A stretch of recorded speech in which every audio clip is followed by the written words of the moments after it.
Are you good at setting goals?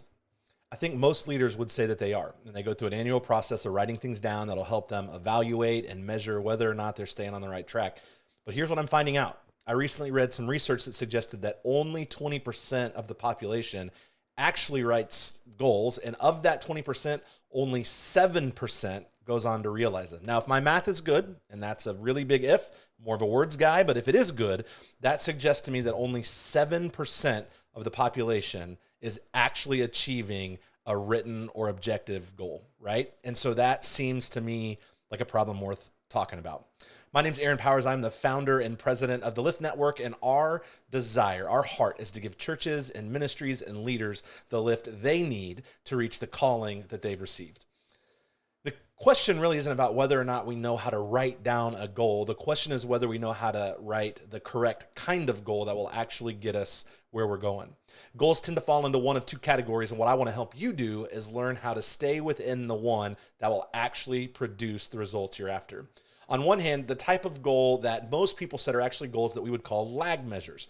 Here's what a lag measure is. A lag measure is something that is the result of an action or a consequence. Here's an example. If I were to say to set a goal of losing weight, that's a bad goal because I can't just wake up tomorrow and lose weight. Losing weight will only be the result of a set of intentional decisions that I've made in order to get me there. A lot of church leaders will say, I'm going to grow my church this year. Sounds great, and it really impresses an elder board, but I'm afraid that it's not a good goal because you can't wake up tomorrow and grow your congregation. What you can do is begin to make the right decisions, the right behaviors, and structure your time in a way that will ultimately get you where you desire to be. And so this is where lead measures come in. A lead measure measures a behavior that will lead to a desired outcome. So instead of saying, I'm going to lose weight, I make several smaller goals that say, this week I'm going to exercise 3 times for at least 30 minutes. I'm going to cut down on my carbs and my fat, and I'm going to increase my vegetables. If I am saying that I'm going to grow my church this year, instead of just saying this year we're going to see a 20% increase in growth, what I would say instead is this year I'm going to create programs and systems that help us develop a healthy discipleship structure.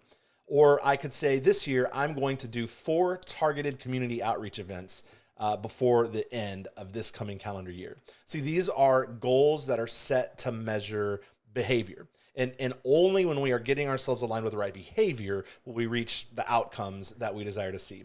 And so I just want to challenge you as you are in a process of setting goals for an upcoming season, even for an upcoming week. Take the time to really force yourself to ask, not just where do I want to be, but what do I need to be and what do I need to do in order to get me there? Here's my heart in all this. The mission before us is far too critical for us to miss on these goals. And so my heart is that together we would be the 7%. That together we would be the ones who actually come up with and then execute goals that are changing the kingdom and transforming lives. If this seems overwhelming to you, good news, we can help. You can reach out to us at the Lift Network. You can contact us, info@liftnetwork.co, and we would love to talk to you about setting goals that will help you win. Thanks for tuning in. My name's Aaron, and I hope you have a great week.